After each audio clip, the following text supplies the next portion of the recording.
KaraokeBooks. Middlemarch. George Eliot. Audiobook. Chapter 48. Surely the golden hours are turning gray, and dance no more, and vainly strive to run. I see their white locks streaming in the wind. Each face is haggard as it looks at me, slow turning in the constant clasping round. Storm-driven.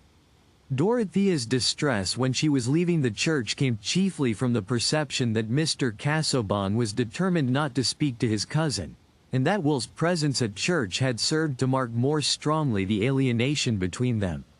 Will's coming seemed to her quite excusable, nay, she thought it an amiable movement in him towards a reconciliation which she herself had been constantly wishing for. He had probably imagined, as she had, that if Mr. Casaubon and he could meet easily, they would shake hands and friendly intercourse might return. But now Dorothea felt quite robbed of that hope. Will was banished further than ever, for Mr. Casaubon must have been newly embittered by this thrusting upon him of a presence which he refused to recognize.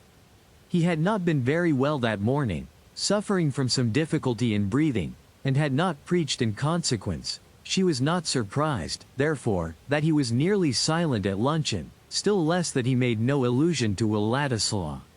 For her own part, she felt that she could never again introduce that subject. They usually spent apart the hours between luncheon and dinner on a Sunday. Mr. Casaubon in the library dozing chiefly, and Dorothea in her boudoir, where she was wont to occupy herself with some of her favorite books. There was a little heap of them on the table in the bow window, of various sorts, from Herodotus, which she was learning to read with Mr. Casaubon, to her old companion Pascal, and Keeble's Christian Year. But today she opened one after another, and could read none of them. Everything seemed dreary. The portents before the birth of Cyrus, Jewish antiquities, oh dear, devout epigrams, the sacred chime of favorite hymns, all alike were as flat as tunes beaten on wood. Even the spring flowers and the grass had a dull shiver in them under the afternoon clouds that hid the sun fitfully. Even the sustaining thoughts which had become habits seemed to have in them the weariness of long future days in which she would still live with them for her sole companions. It was another, or rather a fuller sort of companionship that poor Dorothea was hungering for, and the hunger had grown from the perpetual effort demanded by her married life. She was always trying to be what her husband wished, and never able to repose on his delight in what she was. The thing that she liked, that she spontaneously cared to have, seemed to be always excluded from her life, for if it was only granted and not shared by her husband it might as well have been denied. About Will Ladislaw there had been a difference between them from the first, and it had ended, since Mr. Casaubon had so severely repulsed Dorothea's strong feeling about his claims on the family property, by her being convinced that she was in the right and her husband in the wrong, but that she was helpless. This afternoon the helplessness was more wretchedly benumbing than ever. She longed for objects who could be dear to her, and to whom she could be dear. She longed for work which would be directly beneficent like the sunshine and the rain. And now it appeared that she was to live more and more in a virtual tomb, where there was the apparatus of a ghastly labor producing what would never see the light. Today she had stood at the door of the tomb and seen Will Ladislaw receding into the distant world of warm activity and fellowship, turning his face towards her as he went. Books were of no use. Thinking was of no use. It was Sunday, and she could not have the carriage to go to Celia, who had lately had a baby. There was no refuge now from spiritual emptiness and discontent, and Dorothea had to bear her bad mood, as she would have borne a headache. After dinner, at the hour when she usually began to read aloud, Mr. Casaubon proposed that they should go into the library, where, he said, he had ordered a fire and lights. He seemed to have revived, and to be thinking intently. In the library Dorothea observed that he had newly arranged a row of his notebooks on a table, and now he took up and put into her hand a well-known volume, which was a table of contents to all the others. "You will oblige me, my dear," he said, seating himself, "if instead of other reading this evening, you will go through this aloud, pencil in hand, and at each point where I say, Mark, will make a cross with your pencil. This is the first step in a sifting process which I have long had in view, and as we go on I shall be able to indicate to you certain principles of selection whereby you will, I trust, have an intelligent participation in my purpose. This proposal was only one more sign added to many since his memorable interview with Lydgate, that Mr. Casaubon's original reluctance to let Dorothea work with him had given place to the contrary disposition, namely, to demand much interest and labor from her. After she had read and marked for 2 hours, he said, "We will take the volume upstairs, and the pencil, if you please, and in case of reading in the night, we can pursue this task. It is not wearisome to you, I trust, Dorothea?" "I prefer always reading what you like best to hear," said Dorothea, who told the simple truth, for what she dreaded was to exert herself in reading or anything else which left him as joyless as ever. It was a proof of the force with which certain characteristics in Dorothea impressed those around her, that her husband, with all his jealousy and suspicion, had gathered implicit trust in the integrity of her promises, and her power of devoting herself to her idea of the right and best. Of late he had begun to feel that these qualities were a peculiar possession for himself, and he wanted to engross them. The reading in the night did come. Dorothea in her young weariness had slept soon and fast. She was awakened by a sense of light, which seemed to her at first like a sudden vision of sunset after she had climbed a steep hill. She opened her eyes and saw her husband wrapped in his warm gown seating himself in the armchair near the fireplace where the embers were still glowing. He had lit 2 candles, expecting that Dorothea would awake, but not liking to rouse her by more direct means. "Are you ill, Edward?" she said, rising immediately. I felt some uneasiness in a reclining posture. "I will sit here for a time." She threw wood on the fire, wrapped herself up, and said, "You would like me to read to you?" "You would oblige me greatly by doing so, Dorothea," said Mr. Casaubon, with a shade more meekness than usual in his polite manner. "I am wakeful. My mind is remarkably lucid." "I fear that the excitement may be too great for you," said Dorothea, remembering Lydgate's cautions. "No, I am not conscious of undue excitement. Thought is easy." Dorothea dared not insist, and she read for an hour or more on the same plan as she had done in the evening, but getting over the pages with more quickness. Mr. Casaubon's mind was more alert, and he seemed to anticipate what was coming after a very slight verbal indication, saying, "That will do. Mark that," or "Pass on to the next head. I omit the second excursus on Crete." Dorothea was amazed to think of the bird-like speed with which his mind was surveying the ground where it had been creeping for years. At last he said, "Close the book now, my dear. We will resume our work tomorrow. I have deferred it too long, and would gladly see it completed. But you observe that the principle on which my selection is made, is to give adequate, and not disproportionate illustration to each of the theses enumerated in my introduction, as at present sketched. You have perceived that distinctly, Dorothea?" "Yes," said Dorothea, rather tremulously. She felt sick at heart. "And now I think that I can take some repose," said Mr. Casaubon. He lay down again and begged her to put out the lights. When she had lain down too, and there was a darkness only broken by a dull glow on the hearth, he said, "Before I sleep, I have a request to make, Dorothea." "What is it?" said Dorothea, with dread in her mind. "It is that you will let me know, deliberately, whether, in case of my death, you will carry out my wishes. Whether you will avoid doing what I should deprecate, and apply yourself to do what I should desire." Dorothea was not taken by surprise. Many incidents had been leading her to the conjecture of some intention on her husband's part which might make a new yoke for her. She did not answer immediately. "You refuse?" said Mr. Casaubon, with more edge in his tone. "No, I do not yet refuse," said Dorothea, in a clear voice, the need of freedom asserting itself within her. "But it is too solemn. I think it is not right, to make a promise when I am ignorant what it will bind me to. Whatever affection prompted I would do without promising. But you would use your own judgment. I ask you to obey mine, you refuse." "No, dear, no," said Dorothea, beseechingly, crushed by opposing fears. "But may I wait and reflect a little while? I desire with my whole soul to do what will comfort you, but I cannot give any pledge suddenly, still less a pledge to do I know not what. You cannot then confide in the nature of my wishes? Grant me till tomorrow," said Dorothea, beseechingly. "Till tomorrow then," said Mr. Casaubon. Soon she could hear that he was sleeping, but there was no more sleep for her.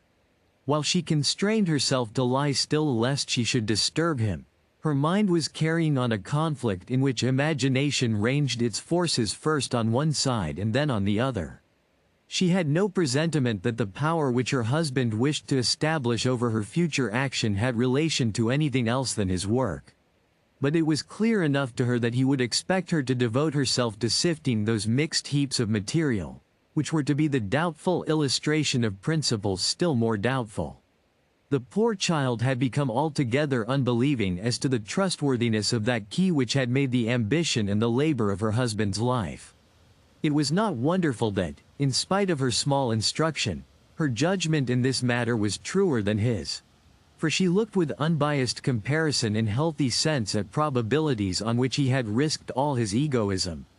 And now she pictured to herself the days, and months, and years which she must spend in sorting what might be called shattered mummies, and fragments of a tradition which was itself a mosaic wrought from crushed ruins, sorting them as food for a theory which was already withered in the birth like an elfin child. Doubtless a vigorous error vigorously pursued has kept the embryos of truth breathing, the quest of gold being at the same time a questioning of substances. The body of chemistry is prepared for its soul, and Lavoisier is born. But Mr. Casaubon's theory of the elements which made the seed of all tradition was not likely to bruise itself unawares against discoveries. It floated among flexible conjectures no more solid than those etymologies which seemed strong because of likeness in sound until it was shown that likeness in sound made them impossible. It was a method of interpretation which was not tested by the necessity of forming anything which had sharper collisions than an elaborate notion of Gog and Magog. It was as free from interruption as a plan for threading the stars together.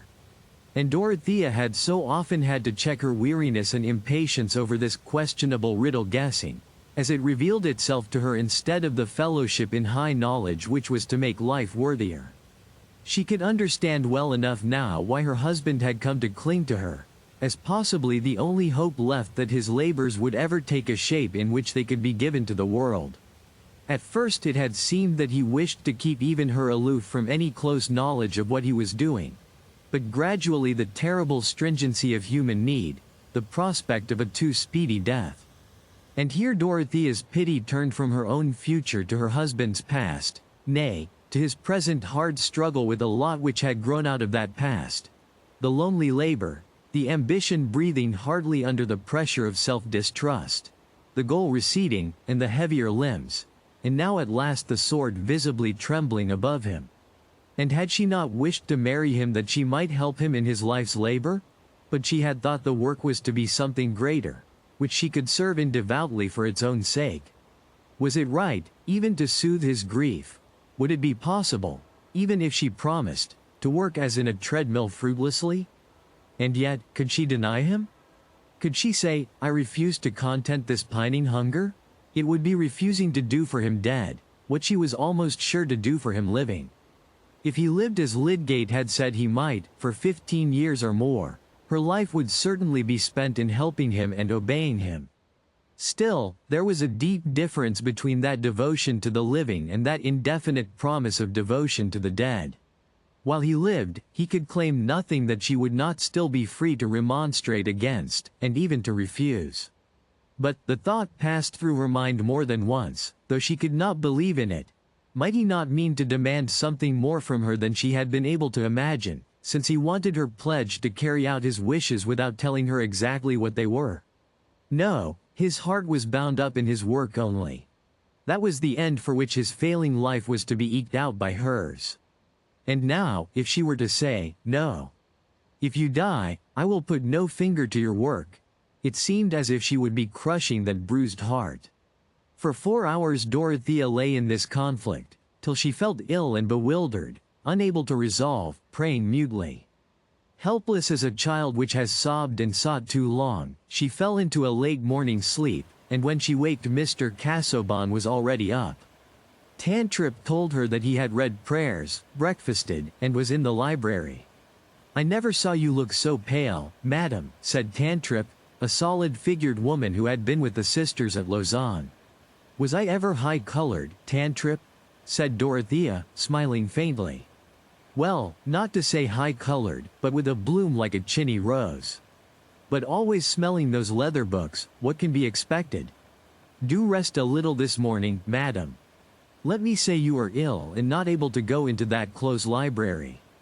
"Oh no, no. Let me make haste," said Dorothea.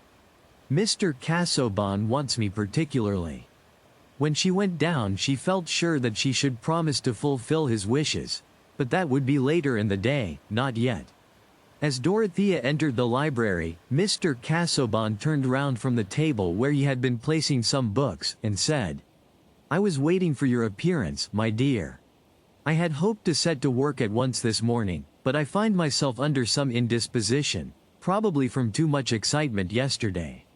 I am going now to take a turn in the shrubbery, since the air is milder." "I am glad to hear that," said Dorothea. "Your mind, I feared, was too active last night. I would fain have it set at rest on the point I last spoke of, Dorothea. You can now, I hope, give me an answer." "May I come out to you in the garden presently?" said Dorothea, winning a little breathing space in that way. "I shall be in the yew tree walk for the next half hour," said Mr. Casaubon, and then he left her. Dorothea, feeling very weary, rang and asked Tantrip to bring her some wraps. She had been sitting still for a few minutes, but not in any renewal of the former conflict. She simply felt that she was going to say yes to her own doom. She was too weak, too full of dread at the thought of inflicting a keen-edged blow on her husband, to do anything but submit completely. She sat still and let Tantrip put on her bonnet and shawl, a passivity which was unusual with her, for she liked to wait on herself. "God bless you, madam," said Tantrip, with an irrepressible movement of love towards the beautiful, gentle creature for whom she felt unable to do anything more, now that she had finished tying the bonnet. This was too much for Dorothea's highly strung feeling, and she burst into tears, sobbing against Tantrip's arm. But soon she checked herself, dried her eyes, and went out at the glass door into the shrubbery. "I wish every book in that library was built into a catacomb for your master," said Tantrip to Pratt, the butler, finding him in the breakfast room. She had been at Rome, and visited the antiquities, as we know, and she always declined to call Mr. Casaubon anything but "your master" when speaking to the other servants. Pratt laughed. He liked his master very well, but he liked Tantrip better.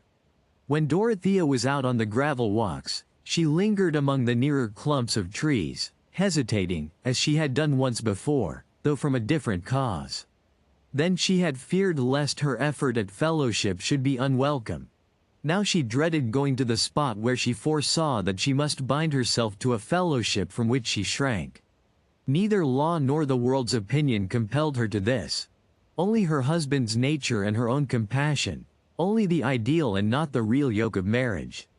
She saw clearly enough the whole situation, yet she was fettered. She could not smite the stricken soul that entreated hers. If that were weakness, Dorothea was weak.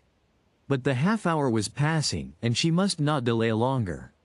When she entered the yew tree walk she could not see her husband, but the walk had bends, and she went, expecting to catch sight of his figure wrapped in a blue cloak, which, with a warm velvet cap, was his outer garment on chill days for the garden. It occurred to her that he might be resting in the summer house, towards which the path diverged a little. Turning the angle, she could see him seated on the bench, close to a stone table. His arms were resting on the table, and his brow was bowed down on them, the blue cloak being dragged forward and screening his face on each side. "He exhausted himself last night," Dorothea said to herself, thinking at first that he was asleep, and that the summer house was too damp a place to rest in. But then she remembered that of late she had seen him take that attitude when she was reading to him, as if he found it easier than any other. and that he would sometimes speak, as well as listen, with his face down in that way. She went into the summer house and said, "I am come, Edward, I am ready." He took no notice, and she thought that he must be fast asleep. She laid her hand on his shoulder, and repeated, "I am ready." Still he was motionless, and with a sudden confused fear, she leaned down to him, took off his velvet cap, and leaned her cheek close to his head, crying in a distressed tone, "Wake, dear, wake. Listen to me. I am come to answer." But Dorothea never gave her answer. Later in the day, Lydgate was seated by her bedside, and she was talking deliriously, thinking aloud, and recalling what had gone through her mind the night before. She knew him, and called him by his name, but appeared to think it right that she should explain everything to him, and again, begged him to explain everything to her husband. "Tell him I shall go to him soon, I am ready to promise. Only, thinking about it was so dreadful, it has made me ill. Not very ill. I shall soon be better. Go and tell him." But the silence in her husband's ear was never more to be broken. If you liked what you heard, please subscribe to the channel.